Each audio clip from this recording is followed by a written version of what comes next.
Hootie, hootie, hootie.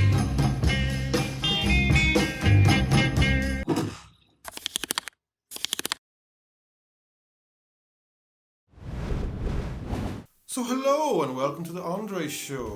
It's been a long time since I have posted any videos here on YouTube. Actually, it's been about 6 months. Well, a lot's been going on here in Tokyo. I've been looking for a job. I have been looking for a new apartment. I found a new job, but in other words, lazy. Did not mean to do that really. Be so lazy.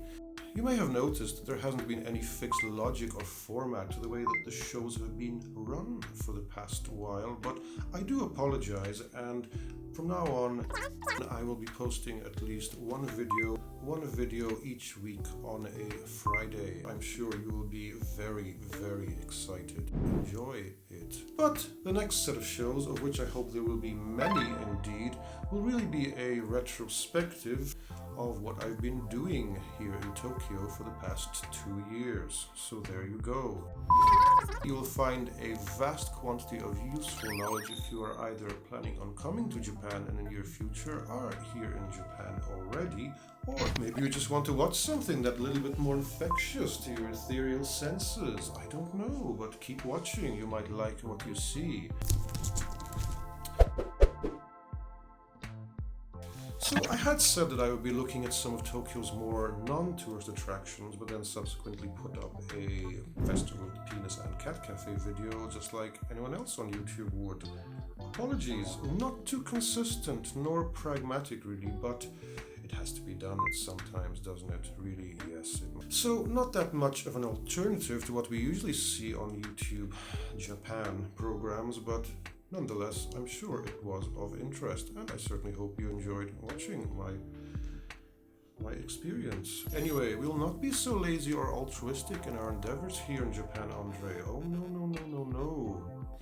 Why do I keep saying we? We, it's only me here.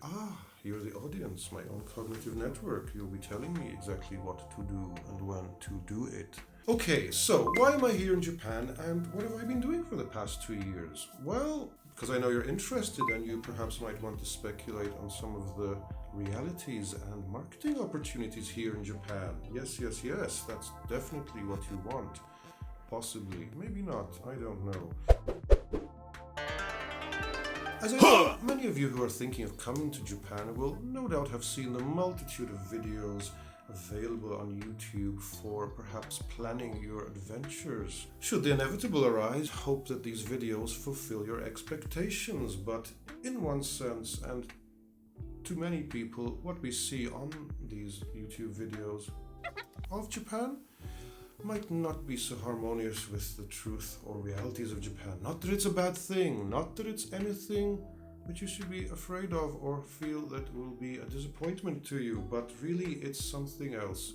It's just that reality is reality and things tend to take over whenever you are thinking about what it is that you wanted to achieve but yet have been so highly dissuaded from because you're just having to live. And it can be difficult, really difficult, or it can be easy. Really, it shouldn't be difficult, should it? Shouldn't be difficult, no. So what seems like a good YouTube show might in reality just be that little bit superficial with regards to our needs, of course. All we really do when we watch these videos is transcend into someone's editing skills, and surely that's not the best way to view Japan. Is it? Perhaps not, I don't know. It might not capture that authentic Japanese reality. Really, you have to pay the bills, commute, work, learn how to communicate with everyone. God, learning the Japanese language is so difficult. Why do we do it? Because we really enjoy it, obviously. And I do too, but let's not have this completely jaded. Let's not jade. Start. One piece of advice, let me wet my lips. One little piece of advice, you really need to start communicating in Japanese if you want to get on here. Now, you can be so ignorant as to say, ignorance is bliss, and I will get on to this, but forget that now anyway. You cannot diminish your career aspirations simply by not wanting to learn the language and hoping that you can get on by using English. Although there are 2 stereotypes which we'll get into in another show, but definitely don't try it. Well, do try. Actually, speak in English. It probably works. It probably works. That's a good idea for a show, actually. Engaging with the realities here in Japan. If we engage in believing these realities that we see on YouTube, perhaps we should be that little bit more objective, simply because all of these videos just focus on the view. All of these videos just focus on the view of what should be of interest to you when you come to Tokyo. So that's the only world that actually permeates or gets out. The closed eye of the camera might indeed just portray its own little image of what life is like here, and that's not the ideal. I would still say it's quite virtual, because Japan is really not like that. Or really, the rhetoric being that within all these shows that we see, all the points of interest that are presented to us are really just an interest in the same space, or rather spaces and places which don't really encompass the whole of the city of Tokyo, or indeed other cities in Japan or places. We've all been to Kyoto. It's much more of a hyper-contextualized context. So we can't really permeate the belief that we are living in it now, can we? The virtual limits itself, I would say, to making isolated examples of things which we then take on as our casual understanding of what life is like here. Does it make sense what I'm saying? I don't know. Virtual being the collective agglomerate of space that we have presented on these YouTube shows. Not that Tokyo is a virtual place, oh no, but ideal being that Tokyo is a wonderful place to experience, and so it should be. Confusing the apparently virtual, which is not really virtual, but it is, with the ideals, simply by dressing. So generally, I think by dressing these things in a little bit of rhetoric, we definitely know it's perhaps a lie. Is it? It's conceit, isn't it? It's really conceit. I think it's conceit. It's conceit. It's just a format, it's just fashion, it's just group mentality. So the virtual, on the other hand, stops short of engaging the underlying matrix of what makes living in Tokyo, well, possible.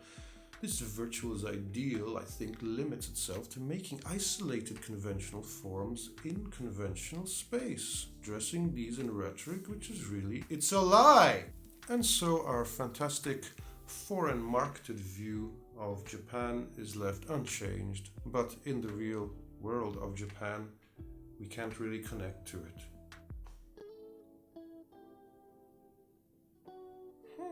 So really, through all of the sequences of experiential video, we're really just contextualizing a place that only exists in the mind of the tourist and is never really apparent to us when we're there. Damn, it's conceit. Damn, it's conceit. It's a lie. It's a lie. Too much Candy Crush. So, on the surface, the YouTubers just want to impress. Being a shoulder surfer, I only the cameras. But he doesn't know from shit, does he? No. So, what do we do? The interest being sold, the money, all the power in Japan, it just begs something belief, doesn't it? That's all it does. Obviously created by the medium of YouTube, in people's own manipulation of technology, camera use, transitions, effects, etc, yada yada yada. Your own intentions for believing these realities is simply led by the mass hysteria and phenomenon of YouTube, as people certainly do enjoy putting up videos, myself included. However, laced within all the propaganda and 100 tips on where to go in Shibuya and what ramens to eat and all the other, really, what is at the core? Ignorance is bliss. Or the show. Ignorance really is bliss, especially when it comes to Japan. You might not need to know the language, you might not need to do anything. If you're unaware of what is going on and what is around you, then you should maybe just accept that you're in a better position in having learned something at all. But there is a switch over. As soon as you learn too much, you better continue on with the boy. Oh, you better, because if you don't, then you are in trouble. Is that true though? Does it help us to enjoy it more? Ignorance being bliss? Perhaps not. I don't know, maybe. Actually, you just get used to it, and that completely ideal image of Tokyo as an orgasm becomes sublimated by something a little more, perhaps normal, like a daily routine or schedule. And cultural differences, if you have learned the language, become all that little more regular. I'm getting the burst again. I don't want to say that I'm so shallow as not to have my own personal view of what life here in Tokyo is like, but I think YouTube generally does have a slight influence over what we have accepted as being a Tokyo place. Life is really not like that here. Oh no, no, no, no, no, no, no. So it's not really like that at all.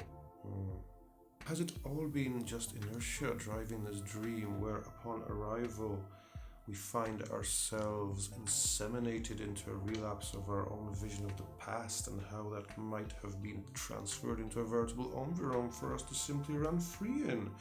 A comfort level maybe, a voodoo of Tokyo. Tokyo, a transient international hub enshrined in 50s style American beliefs that is carefully having everything rechurned hand in hand whilst trying to maintain a very Japanese way of life, or maybe even a recycling technique. A recycling technique for culture from other worlds. A recycling technique. Now, isn't that something? A recycling technique. All that money from various Western sources. That's something different. Definitely different. I leave you with that thought. But anyway, hello, I'm Andre, and I come from the planet Mars. No, I don't really come from the planet Mars. I come from the UK, although my family don't come from the UK. I came to Japan about 2 years ago, having been an architect and engineer in the United Kingdom. It's not a challenge. My plan was to deploy myself as an ALT with a dispatch company here in Japan, with the hope that no one would know where I was, what I was doing, or what had even happened to me. Plus, I could drink. Yes. And I was stoked about coming to Japan. I was really stoked. Like nothing else. Boy, nothing else. Really, nothing else. Why do I love it so much? Well, it's that crazy place that we all love from TV shows. Those wacky TV shows. Maybe it's the bars, maybe it's just the language, because I do love learning Japanese. Who am I talking to? I'm talking to you want to know about me. Maybe it's the ambience, maybe it's manga, maybe it's those cartoons, maybe it's those girls in nurse uniforms. I don't know, maybe cut that bit out. Because that's the way the Japanese want to be perceived, isn't it? Of course. It's a culture, a diet, a wood, temples, shrines, Shinto. But you might not see as much of that as you hope to, because a lot of it is just housing. But in saying that, you really get used to everything here, so that's definitely good. And why shouldn't it be? It helps everyone enjoy Tokyo, because you can live, literally. So make sure you be learning the language.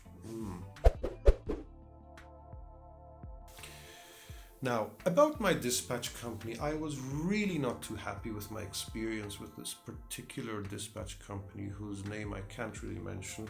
Interac, of course, sadly disappointed me. Interac being, for many reasons, one of the most unorganized, uncooperative, unprofessional, simply incompetent group of people I have ever met. Profoundly corrupt, inept organizations that you could ever hope to be with. It's not a good scenario, believe me. Complete lack of any professional competency. Unexperienced, immature staff, kids who have probably never even been to college trying to teach you how to. The other dispatch companies I've been with since then have been wonderful, very professional, very streamlined, very organized, really a lot better than Interac, to be honest. Generally, I think anyone from a professional background will understand that they are being handled by what seems to be summer camp students, maybe masquerading as professionals, as corporate professionals who are evidently just teachers of ABCs. Maybe they've never been to university or college, maybe they don't even speak English that well, maybe they have no understanding of what a corporate...